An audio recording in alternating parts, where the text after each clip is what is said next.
सीधी माँ अब सियासत जो है अपने रंग में ही रंग ऐसे कहा कि अबे हाल फिलहाल में दिवाली जैसा त्यौहार रहा, उसके बाद अब पंचायत चुनाव के सरगर्मी जो है क्षेत्रन में देखे को मिल रही है। और हालांकि जनप्रतिनिधि अब जमीन में उतर के या सियासत का समझे के प्रयास कर रहे हैं। गांव के सरकार बनावे खातिर केकर योगदान किन जाए, केकर सहयोग किन जाए, बहुत तरह की चीज़ हो रही। का लागत है कि अब यह पंचायती राज त्रिस्तरीय पंचायती चुनाव हो जाए लगे, का स्थिति है गाँव के वास्तव में विकास भा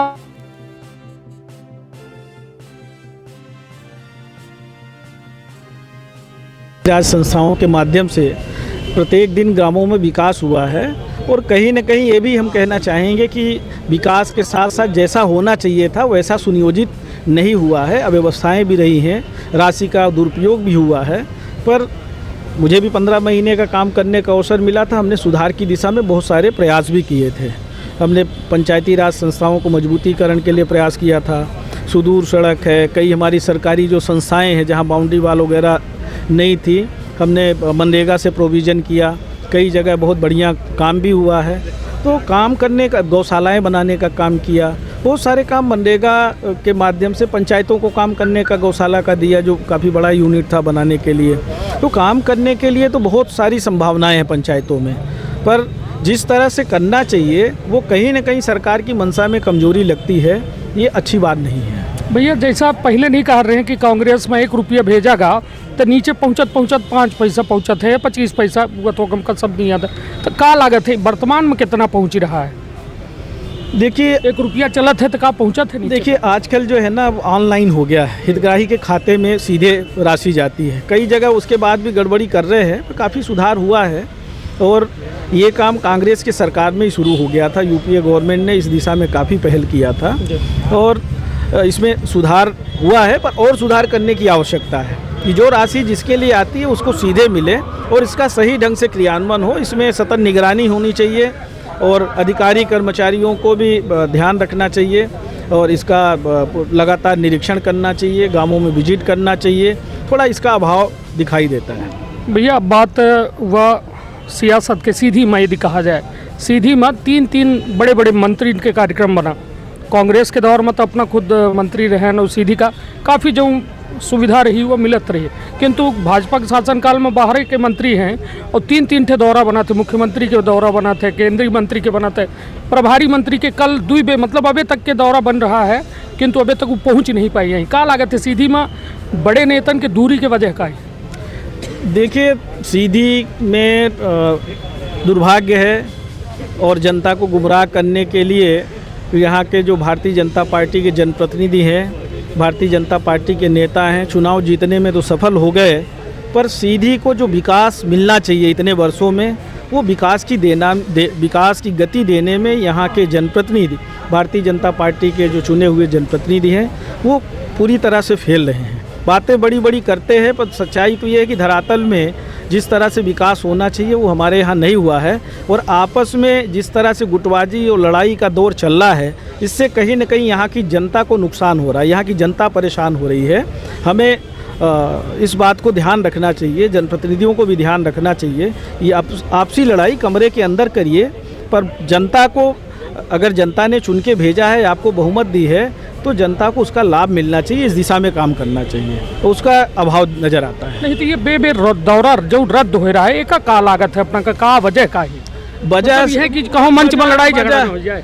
वजह सीधी है, लोग समय समय पर आप सब उजागर भी करते रहते हैं। दूसरा, शिवराज सिंह जी चौहान को और भारतीय जनता पार्टी जो केंद्रीय हो, प्रदेश के जो नेता हैं, मंत्री हैं, इनको सीधी के विकास से कोई मतलब ही नहीं है, कोई मतलब नहीं है। और सिर्फ ये आते हैं, उद्घाटन करके चले जाते हैं। ट्रामा सेंटर का उद्घाटन किया था जिला चिकित्सालय में, आज तक कोई ऑपरेशन नहीं हो रहा है। तो ये तो सिर्फ दिखावा कर रहे हैं। ये जनप्रतिनिधि क्यों नहीं करते? यहाँ पे महाविद्यालय संचालित था, लॉ फैकल्टी बंद हो गया। हमने कई बार कोशिश किया, पर अगर बात करो तो यहाँ के जो जनप्रतिनिधि हैं उल्टा आरोप लगाने लगते हैं। यहाँ जो भी सुविधाएँ पहले से संचालित है, दाऊ कुंवर अर्जुन सिंह, पूजनीय पिताजी हमारे राहुल भैया, सबने मिलकर जो प्रयास किया था वही विकास अभी भी यहाँ पर दिखाई दे रहा है। चाहे कलेक्ट्रेट भवन हो, जिला पंचायत का हो जहाँ हम खड़े हैं, ये सारी चीज़ें, नया कुछ भी नहीं है ना, नया कोई प्रयास ही कर रहे। एक सिर्फ वो लेके चल रहे हैं। जो उसको भी अभी प्लेटफार्म पहले बन गया, ट्रेन का तो कहीं पता नहीं है, ज़मीनें खरीदी ली गई और व्यापार करने की पूरी तैयारी है। ट्रेन कब आएगी जनता, और जिनकी ज़मीनें चली गई ना उनको मुआवजा मिल रहा है, ना नौकरियों में भी प्रतिबंध लग गया। तो ये हो क्या रहा है? जनप्रतिनिधियों को पूरी तरह से जनता के विकास को, जनता के हित को ध्यान में रख के काम करना चाहिए, सिर्फ अपना हित नहीं देखना चाहिए। और ये जब तक होता रहेगा तब तक यहाँ के लोग परेशान होते रहेंगे। अब जनता को समझने की आवश्यकता है कि जिनको हमने चुन के भेजा था, उलट पलट के देख लिया, जब वो ठीक नहीं है तो बदल देना चाहिए। भैया यह भोपाल में बड़ा कार्यक्रम हो रहा है, जनजाति मतलब सम्मान, गौरव सम्मान मनावा जा रहा है। सीधी में एक ठे बड़ा मुद्दा आवा है, शायद अपनों के संज्ञान में आवा हो, समाचार पत्रन में छपा रहा कि सीधी विधायक जो भाजपा से हैं केदारनाथ शुक्ल, उनके ऊपर हड़बड़ों के आदिवासियों के द्वारा उनकर पुश्तैनी भूमि हड़पई के आरोप लगा है। तो वो में का कहब? अब देखिए, कोई किसी के ऊपर आरोप लगा रहा है, कोई किसी के ऊपर आरोप लगा रहा है, तो हड़पने का काम तो पूरे ही लोग कर रहे हैं। कोई छोटा हड़पैया है, कोई बड़ा हड़पैया है, पर ये हड़प हड़प का काम चल रहा है, जनता परेशान हो रही है और ये इस पर विराम लगना चाहिए। और अगर किसी ने कोई गलती से गलती भी कर दी है तो सुधार कर ले, जिसकी है उसको वापस कर दे। ये दोहरा चरित्र नहीं देखा लगे कि ओके जनजातीय सम्मान हो या के जमीन हड़प, मतलब एक कौन कौन जनता की देखिए, सीधी बात तो ये है कि इनको आदिवासियों के गौरव से कोई लेना देना नहीं है। सच बात तो ये है कि आदिवासियों का गौरव अगर किसी ने बढ़ाने का काम किया था तो कांग्रेस के नेताओं ने किया था। उनके जो आदिवासी समाज के जो चाहे बिरसा मुंडा जी हों, चाहे अन्य जो आदिवासी समाज के स्वतंत्रता संग्राम सेनानी थे, उन लोगों ने किया था और कांग्रेस पार्टी ने उनको सम्मान दिया। जो आदिवासी जितने में बसा था उतने का भूमि का मालिक बना दिए। तो 5 डिसमिल की बात करते हैं, बार बार फार्म भराते, वो भी नहीं मिलता। उनकी योजनाओं में नौकरियों में अगर आरक्षण है तो नौकरी क्यों नहीं दे रहे? पढ़े लिखे नौजवान भटक रहे हैं। जमीन नहीं बचल। अरे जमीन पूरी तरह से जमीन लूटने में लगे हैं, जमीन भी लूट रहे हैं और उनको मिले हुए जो अधिकार है उनके अधिकार वापस दो। जो कांग्रेस ने शुरुआत की थी उनको सम्मान दीजिए, तब उनका गौरव बढ़ेगा। तुम्हारे ये इवेंट मैनेजमेंट करने से, बड़ी रैलियां करने से आदिवासियों का गौरव वापस नहीं होगा। छात्रवृत्ति के लिए आदिवासी बच्चे परेशान हो रहे हैं, उनको शिक्षा से रोकने का प्रयास हो रहा है। तो काहे का आदिवासी गौरव भाई? ये आदिवासियों का गौरव नहीं है, आदिवासियों का अपमान दिवस है। ये जिले और ब्लॉक में आयोजन होता, आदिवासी लोग स्वयं करते, उनके सब जगह देवता हैं, सब खुद ही करते हैं आयोजन। हमारी सरकार ने शुरुआत की थी, हर ब्लॉक मुख्यालय में आयोजन हुआ था, राशि का भी प्रबंध किया था। तो ये भ्रष्टाचार करते हैं, दिखावा करते हैं, बड़ा आयोजन करते हैं, पता नहीं कितने लोगों की जानें जाएंगी, इतने लोगों को ठंड में एकत्रित कर रहे हैं, क्या स्थिति बनेगी इसके बारे में सरकार को कोई चिंता नहीं है। तो कहीं न कहीं ये सरकार केंद्र की, प्रदेश की पूरी तरह से फेल हो चुकी है। अब लगातार झूठ बोल के देश की जनता को गुमराह करने का काम कर रहे हैं, पर चाहे वो किसी वर्ग का हो व्यक्ति, सब समझ चुके हैं। और महंगाई, बेरोजगारी से सबसे ज़्यादा लोग परेशान हैं और यही विषय रहेगा। इसी विषय को लेके हम लोग लड़ेंगे। भ्रष्टाचार बहुत बड़ा विषय है। आज किसी भी ऑफिस में जाइए, बिना लिए दिए काम नहीं होता। छोटे छोटे काम के लिए लोग परेशान हो रहे हैं, लोगों को रोज़गार का अवसर नहीं मिल रहा है। खदानें चल रही हैं पर उसका पालन नहीं हो रहा है, मजदूरी करने का अवसर नहीं मिल रहा, प्रोक्लेंट मशीन लगी हुई है। तो ये कहीं ना कहीं लोगों के अधिकारों के साथ हनन है ना। फिर काहे का गौरव दिवस? लोग भूखे मर रहे हैं और प्रधानमंत्री तो डेली 3 बार 4 बार ड्रेस बदलते हैं, लाखों रुपए का ड्रेस पहन लेते हैं और गरीब के बदन पे कपड़ा नहीं है। और फिर इतनी अच्छी योजना चल रही है तो ये हमारी एक गरीब बहन खड़ी है, भीख मांगते हुए घूमती रहती है। इसके बारे में सोचा कि आप तो कई बार देखते हैं, तो ये कहाँ इनकी योजनाएं? निश्चित तौर पर भैया यह पूरे घटना को लेकर आदिवासियों की यह आरोप है कि विपक्ष जो है उनकर मदद नहीं कर रहा है। कांग्रेस मतलब उनकर आवाज़ नहीं बन रही है, कहे कि यह सत्ता के विधायक के खिलाफ ये पूरा मामला है और पूरी तरह से उनके ऊपर जो में उनकर पुश्तैनी जमीन हड़पी गई। तो का विपक्ष कौनो डरा लगेगा? देखिए, विपक्ष लगातार सरकार की, भारतीय जनता पार्टी के नेताओं की नाकामियों को हमेशा लगातार उनके खिलाफ आंदोलन करते रहते हैं, लड़ाई लड़ते रहते हैं। यहीं इसी चौराहे पे तड़पती धूप में बैठे थे नौतपे में, हमारे खिलाफ FIR दर्ज कर दिया गया। भाजपा के नेता करते हैं, उनके खिलाफ कार्रवाई नहीं होती। हमने जनता के हित के लिए ही देवसर में आंदोलन किया, हमारे खिलाफ FIR दर्ज कर दिया। फिर वैसे ही वहाँ पे राष्ट्रीय राजमार्ग बाधित करके जिस भूमि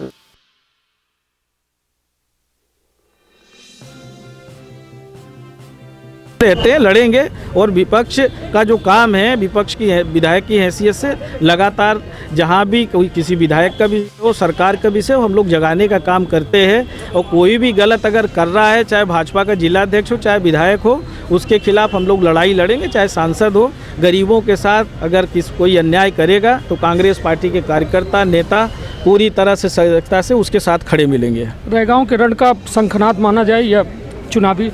देखिए, रैगांव 2023 के 100% 34 साल से वहाँ पे भाजपा के विधायक थे, तो कहीं न कहीं वहाँ की जनता ने निर्णय लिया। वो उनको समझ में आया कि उनके साथ अन्याय हो रहा था, और हमने देखा वहाँ जाके कोई डेवलपमेंट नहीं हुआ है, कई जगह जाने का अभी भी रास्ता तक नहीं है। तो लोगों ने इस बात को समझा, महंगाई बेरोजगारी बहुत बड़ा विषय है, लोगों ने साथ दिया। और आने वाले समय में ये पूरे देश में आप देखिएगा, पार्लियामेंट का खंडवा में क्या स्थिति थी, कितना अंतर था, कितना कम हो गया। जबकि उनको अगर जीतने का इतना वो था तो कांग्रेस का विधायक क्यों लेके गए भाई, क्यों खरीद फरोख्त किया? तो अगर कांग्रेस का विधायक आइन टाइम पे लेके नहीं जाते, सुलोचना रावत तो कांग्रेस की थी ना, उनके पास तो कैंडिडेट लड़ाने के लिए नहीं था।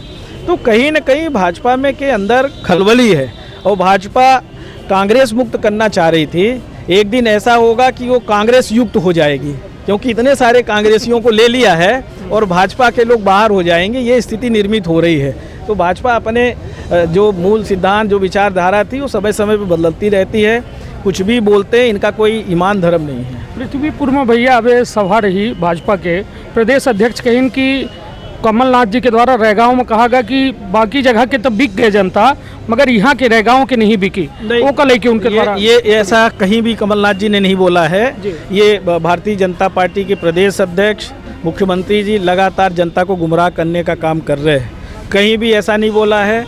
जनाधार जो भी मिला है, जनादेश जो भी मिला है, उसका सम्मान किया कमलनाथ जी ने, कांग्रेस पार्टी ने सम्मान किया है। ये ज़रूर बात की है कि जिस तरह से खरीद फरोख्त हुआ है, विधायक खरीदने का जो खेल हुआ, पूर्व विधायक को खरीद के जो चुनाव लड़ाया, तो कहीं न कहीं जो कांग्रेस पार्टी का प्रत्याशी बनने वाला था, यहाँ तक कि पृथ्वीपुर का जो हमारा प्रत्याशी था उसको भी मैनेज करने में लगे थे, वो तो गए नहीं।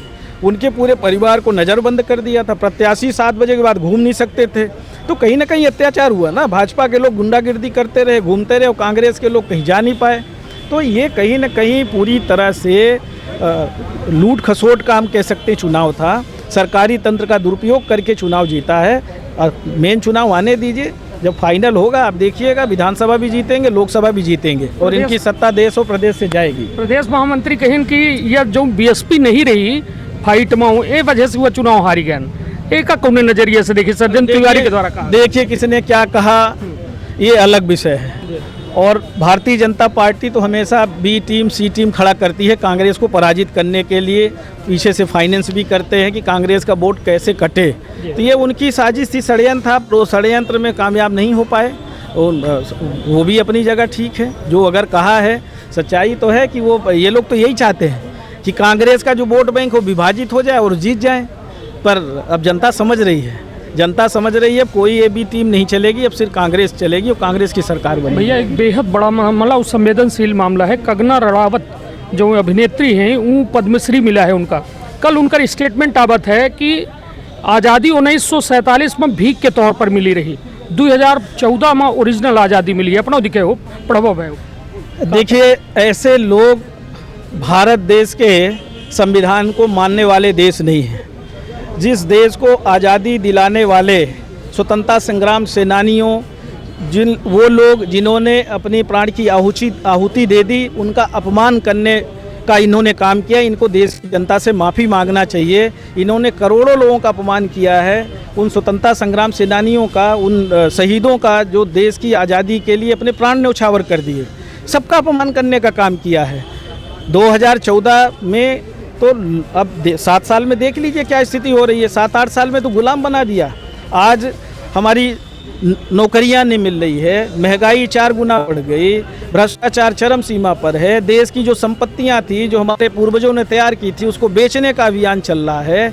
तो क्या स्थिति है? किसान आज आंदोलन कर रहा है साल भर से।